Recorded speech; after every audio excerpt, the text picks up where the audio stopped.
हमारे sports council की chairperson Shrimati Krishna Poonia जी, खेल मंत्री अशोक चांदना जी, हमारे मंत्रिमंडल के साथी गोविंद राम मेघवाल जी, महेश जोशी जी, शकुंतला रावत जी, हमारे विधायक नरेंद्र बुढ़ानिया जी, रफ़ी खान साहब, धर्मेंद्र राठौड़ जी, सीताराम रामा जी, सतवीर चौधरी जी, नरेश ठकराल जी, यहाँ मौजूद तमाम पदक विजेता और आने वाले समय में पदक जीतने वाले तमाम हमारे खिलाड़ी साथियों, भाई और बहनों, नौजवान साथियों, मुझे आज बहुत पसंद था कि सवाई मानसिंह स्टेडियम में इस शानदार कार्यक्रम में जब high performance sports and revelation centre, synthetic hockey astroturf, मैदान का रिनोवेशन, बैडमिंटन इंडोर हॉल के लोकार्पण के मौके पर ये जो माहौल देख रहा हूँ, लगता है कि खेलों की अलग दुनिया है जिसमें आप लोग भागीदार हैं। प्रारंभ से ही पूरे मुल्क में चिंता रही, इतना बड़ा मुल्क है, अब तो 135 करोड़ की आबादी हो गई, क्या कारण है कि हम लोग दुनिया के जो छोटे छोटे मुल्क हैं, चाहे कोरिया हो, जापान हो, चाइना बड़ा मुल्क है, परंतु वहाँ के लोग ज़्यादा मेडल लेके आते हैं और हमारे देश से ओलंपिक में परफॉर्मेंस जो होनी चाहिए थी वो हो नहीं पाती है। अभी मेरे पूर्व में जब कृष्णा जी बोल रही थी, अशोक चांदना जी ने मेरी बात कही, आप में से कोई हमारे कई खिलाड़ी साथियों ने अभी आपके सामने अपनी भावना व्यक्त की, तो लगता है कि अब जो माहौल बन रहा है राजस्थान के अंदर, राजस्थान लीड लेगा उसके अंदर, और जो सरकार ने फैसले किए हैं अवार्ड के हों चाहे वो उनको आउट ऑफ टर्न सभी देने की बात हो, जिस रूप में मैं उत्साह देख रहा हूं आप सबका, उससे मुझे लगता है कि हम लोग और अधिक क्या कर सकती सरकार आपके लिए, हमेशा वो बात जहन में रहेगी, उसी रूप में हम फैसले करेंगे। ये मैं कहना चाहता हूं आपको। मैं खुद केंद्र सरकार में लगभग साल भर तक खेल मंत्री भी रहा था। मुझे याद है उस वक्त से ही खेलों के बारे में मेरी तमन्ना थी कि किस प्रकार से हम लोग आगे बढ़े हैं, और आज जब हम लोगों ने फैसले किए हैं आपके, अभी पैरा ओलंपिक में जो परफॉर्मेंस दी है, चाहे अवनी लेकरा हो, कृष्णा नागर हो, देवेंद्र झाझड़िया हो या सुंदर गुजर हो या अन्य लोग जो तैयारी कर रहे हैं एशियन गेम्स के लिए, कॉमनवेल्थ के लिए, तो मुझे खुशी होती है कि माहौल बदल रहा है। अगर 5 अवार्ड लेके आए हैं पैरा ओलंपिक के अंदर, इसका एक मैसेज तमाम खिलाड़ियों के अंदर है। चाहे वो ओलंपिक नहीं था, पैरा ओलंपिक था, तब भी जो माहौल बदला राजस्थान के अंदर, कोई वक्त था कि हरियाणा के बारे में माहौल बना हुआ था, वहाँ के काफी खिलाड़ियों ने अवार्ड प्राप्त किए थे। अब मैं उम्मीद करता हूँ कि राजस्थान के अंदर एक तरफ अभी कोई 2 साल पहले अशोक चांदना जी जब जयपुर में आयोजन किया खेलों का, स्टेट गेम्स का, वो भी अद्भुत नज़ारा था। पूरे प्रदेश के खिलाड़ी उसमें आए, भाग लिया, आप मेरे कई लोग उसमें होंगे, और लग रहा था कि खेलों के बारे में जो रुचि है नौजवानों की, उसको बढ़ाने का एक अच्छा प्रयास किया गया। अब आपके एक तरफ कृष्णा पूनिया जी चेयरपर्सन बनी है, अभी कहा राव साहब ने कि पहली बार कोई खिलाड़ी को अवसर मिला है स्पोर्ट्स काउंसिल का अध्यक्ष बनने का, तो मैं समझता हूँ अधिक उत्साह के साथ में स्पोर्ट्स काउंसिल में उसके माध्यम से, जब कोचेज की बात हो, कोच के बारे में कई समस्या आती रहती है, या खिलाड़ियों के बारे में बात हो, खेल के बारे में हो, कोई कमी नहीं रहेगी। वो खुद कॉमनवेल्थ की विजेता है, अशोक चांदनी कोई खिलाड़ी हैं, तो मैं समझता हूँ दोनों मिलकर के जो क्या क्या कर सकते हैं हम लोग राजस्थान के अंदर खिलाड़ियों के लिए, कोचेज के लिए, उसमें वो जो सुझाव देंगे उस पर आप निश्चिंत रहें, पूरी तवज्जो मिलेगी और ये प्रयास रहेगा कि हम उनको पूरा करें। खेलों के लिए कैसे सुविधाएं बढ़े, अधिक से अधिक इंफ्रास्ट्रक्चर बने राजस्थान के अंदर, हर जिले में हर ब्लॉक में खेल मैदान बने, वो प्रयास भी सरकार के चल रहे हैं। और कई जगह पर प्रस्ताव आ भी रहे हैं, हमारे विधायक गण भी प्रस्ताव दे रहे हैं, क्योंकि एमएलए फंड में से हमने कहा है जो आगे आएगा वह हम लोग प्रायोरिटी देंगे खेल मैदान बनाने के लिए। ध्यानचंद हॉकी स्टेडियम के नाम से हम चाहते हैं कि हर ब्लॉक में स्टेडियम बने। कुछ लोग आगे आए हैं, मैं उम्मीद करता हूँ धीरे धीरे हर ब्लॉक के अंदर अच्छा स्टेडियम बन जाए, तो वहाँ के स्थानीय जो ग्रामीण हैं, स्कूल कॉलेज के बच्चे, उनको भी अवसर मिलेगा आगे बढ़ने का, प्रैक्टिस करने का। अभी जो ग्रामीण राजीव गांधी ग्रामीण ओलंपिक का जो फैसला किया सरकार ने, वो मैं समझता हूँ पूरे मेरे संभवतः पूरे देश के अंदर पहला राज्य होगा राजस्थान, जहाँ पर ये फैसला हुआ गांव-गांव के अंदर लोग खेल खेले, चाहे कबड्डी हो, वॉलीबॉल हो, खो खो हो, और कोई खेल जो तय किए गए 5-6 खेल, तो गांव के सवाल नहीं कि वो लोग खेलने वाले लोग खूब खिलाड़ी बनेंगे आगे आकर के सभी लोग, पर जो माहौल बनेगा गांव तक, वो माहौल पूरे प्रदेश के अंदर एक मैसेज देगा, खेल में रुचि पैदा करेगा। और खेलों का क्या महत्व है वो अभी अशोक चांदना बता रहे थे। बचपन से ही स्कूल की जिंदगी से ही खेलों के प्रति हमेशा रुचि पैदा करने की प्रयास किए गए हैं, पर अब बड़े रूप में हम चाहते हैं कि खेलों के महत्व दिया जाए। उस दिशा में सरकार आगे बढ़ रही है, और इसीलिए महाराज सिंह जी अभी कह रहे थे द्रोणाचार्य अवार्डी की राजस्थान नंबर 1 बनने जा रहा है। पेंशन की बात हो तब भी हम लोग पीछे नहीं रहेंगे। हम चाहते हैं कि पेंशन एक ऐसी चीज होती है कि खिलाड़ी भी, हर व्यक्ति अपने फ्यूचर को लेकर चिंतित होता है, चाहे वो खिलाड़ी हो, कोच हो, या कोई सर्विस के अंदर हो। इसीलिए आपने देखा अभी हमने बिना मांगे हुए जो गुड गवर्नेंस में भागीदार बनते हैं कर्मचारी, उनके लिए हमने ओल्ड एज पेंशन लागू करी राजस्थान के अंदर, और पूरे देश के अंदर उसका स्वागत हुआ है। तो खेल और खिलाड़ी भी निश्चिंत रहें, जो भी संभव होगा, जो आपके सुझाव आएंगे उसके आधार पर हम चाहेंगे कि इस प्रकार पेंशन के हकदार आप बन सके हैं। हमने पत्रकारों तक को पेंशन की ऑफर दे दी है। पत्रकार भी जिंदगी भर पत्रकारिता करता है, तो कम से कम ओल्ड एज के अंदर उसको तकलीफ नहीं आए। 15,000 पेंशन उनके की, पहले 5,000 थी, 15,000 करिए। उसी प्रकार अच्छे खिलाड़ी जो हैं उनको क्यों नहीं पेंशन मिले? सबको मिलना तो संभव शायद नहीं होगा, पर एक ऐसी कोई कैटेगरी बन जाए, आप लोग सुझाव दें जिससे कि उसको भी जिंदगी में और ज्यादा तमन्ना हो खेल के मैदान में अपना भाग्य आजमाने का, जिससे कि बाद में वो पेंशन हकदार बन जाए। इस प्रकार की मैं समझता हूँ कि सोच के साथ में आपको आगे बढ़ना चाहिए। मुझे खुशी है कि 229 लोगों को आउट ऑफ टर्न नौकरी मिली है। खिलाड़ियों के लिए 2% आरक्षण है, और अभी हाल ही में मैंने पैरा ओलंपिक खिलाड़ियों को भी ओलंपिक खिलाड़ियों की तरह ही अभी 10 दिन पहले ही हमने कैबिनेट के अंदर फैसला किया है, इंदिरा गांधी नहर योजना में 25 बीघा जमीन देने का फैसला किया है।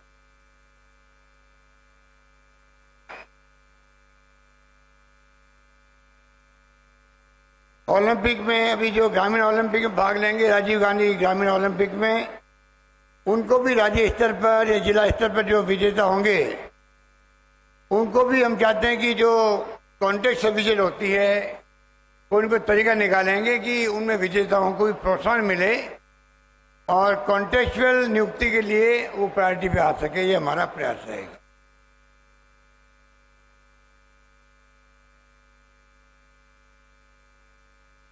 अभी कृष्णा पूनिया जी ने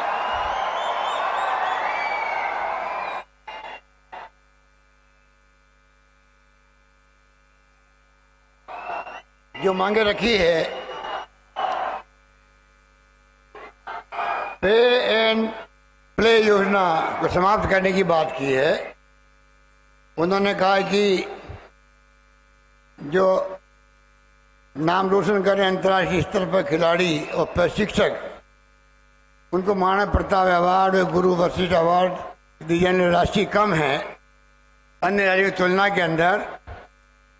वो चाहती हैं कि 1 लाख से बढ़ा के 5 लाख की जाए। और तीसरी मांग उन्होंने करी है राजीव गांधी खेल रत्न अवार्ड जो भारत सरकार ने बंद कर दिया है उसको पुनः शुरू करें राजस्थान के अंदर। ये 3 मांगे उन्होंने करी।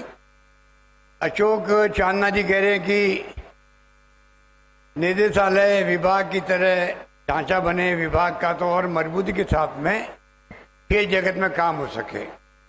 उसको कृष्णा जी और अशोक चांदना जी आपस में बात करके तय करेंगे कि क्या उसका स्वरूप हो, क्या बन सकता है, फिर मुझे बताएंगे। अगले बजट के अंदर मैं उसकी घोषणा कर पाऊंगा समझ करके।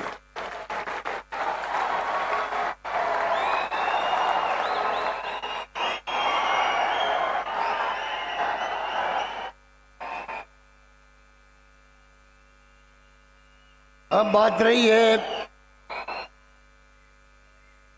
ये प्ले एंड पे प्ले योजना, इसके बारे में और 1 लाख से बढ़ा के 5 लाख करें। वशिष्ठ अवार्ड, गुरु वशिष्ठ अवार्ड और महाराणा प्रताप अवार्ड, इसकी मैं घोषणा करता हूं कि ये दोनों लागू कर दिया जाएगा।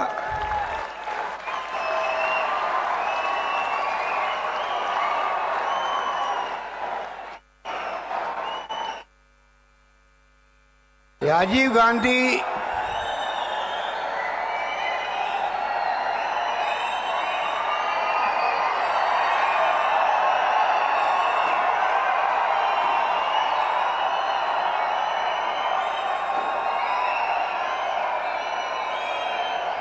एक मांग और की गई,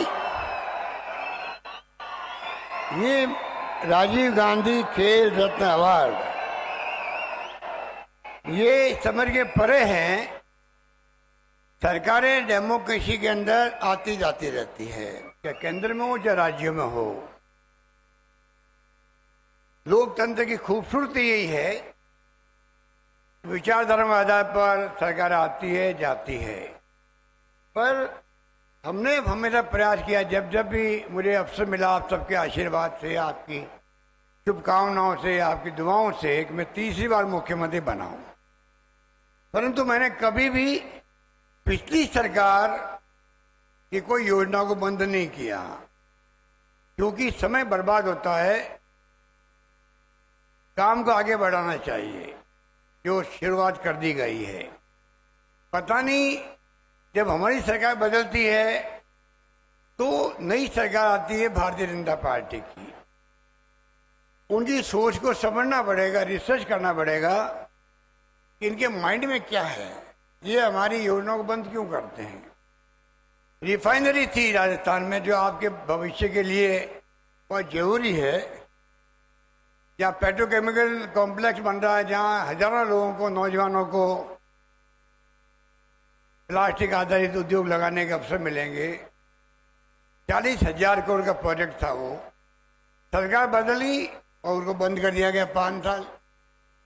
अब वापिस जब हम आए, वो जस्ट पहले हमारे दबाव से वापस शुरू किया गया, 5 साल की देरी से वो 40,000 करोड़ का प्रोजेक्ट जो था वो अब 70,000 करोड़ का हो गया, मतलब 30,000 करोड़ रुपये ज्यादा खर्च होंगे उसके अंदर। तो ये समझ के परे कि राजीव गांधी के नाम से जो अवार्ड है अगर केंद्र में था, और राजीव गांधी वो व्यक्तित्व है, जब मैं मेंबर पार्लियामेंट बन के गया था 80 के अंदर, तब मैं डिप्टी मिनिस्टर बन गया था इंदिरा गांधी जी के साथ में, तब मैं स्पोर्ट्स मिनिस्टर बना था। मुझे याद है कि राजीव गांधी एशियन गेम्स हुए थे देश के अंदर, उस वक्त में राजीव गांधी की बहुत बड़ी भूमिका थी खेलों के आयोजन करने के अंदर उस जमाने के अंदर।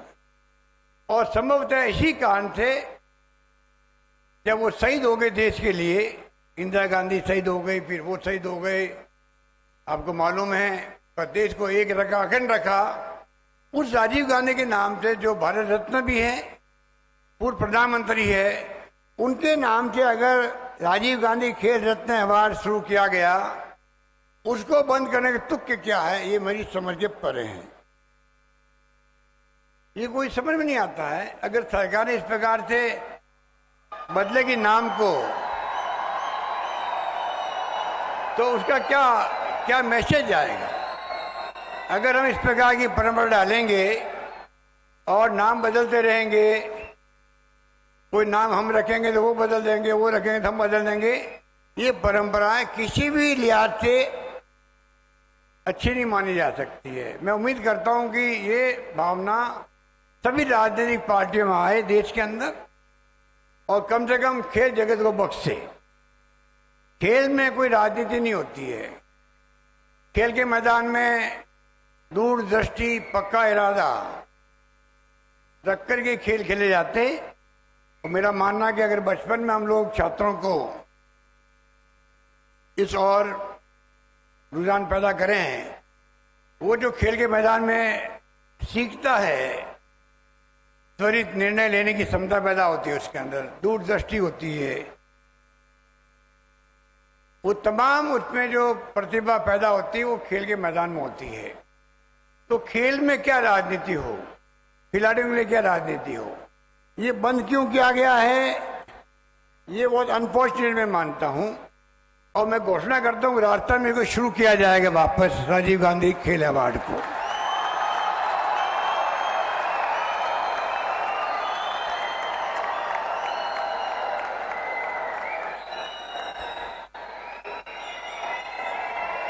अब मैं आपसे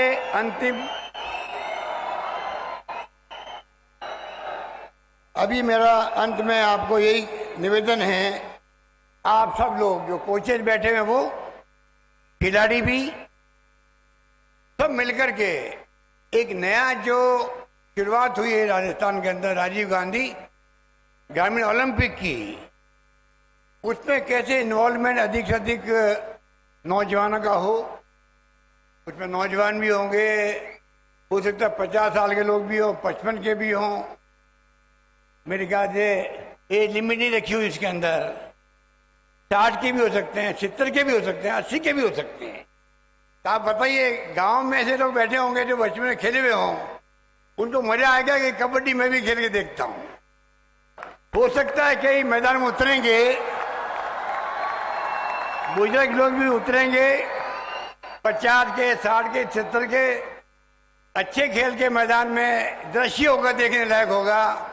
गांव के गांव मैं उम्मीद करता हूं कि खेल के मैदान में जाएंगे, खेलते हुए देखेंगे अपने कोई बच्चे बाप को, दादा को देखेंगे खेलते हुए देखेंगे, दादा अपने पोते को खेलते हुए देखेगा, एक अलग नज़ारा होगा।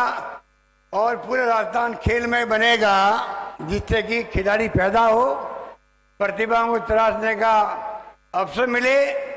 हम लोग भी कोचेज का ध्यान रखें, खेल मैदान को मजबूत बनाएं, अच्छे बनाएं, इंफ्रास्ट्रक्चर मजबूत बने राजस्थान के अंदर। और प्रोत्साहन राशि की तो आप दिमाग में रखें, जितने आप आगे बढ़ते जाओगे, चाहे एशियन गेम्स हो, चाहे कॉमनवेल्थ हो, चाहे ओलंपिक हो, उतनी राशि बढ़ती जाएगी। मैं निवेदन करना चाहता हूं आपको।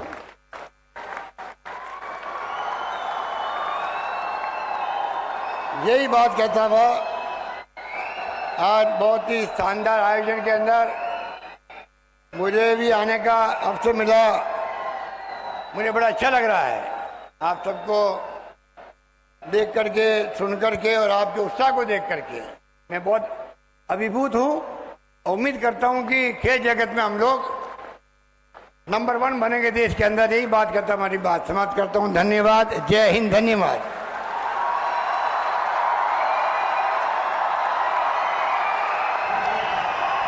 मुख्यमंत्री अशोक गहलोत को आप सुन रहे थे, जिन्होंने बेहतरीन तरीके से समझाया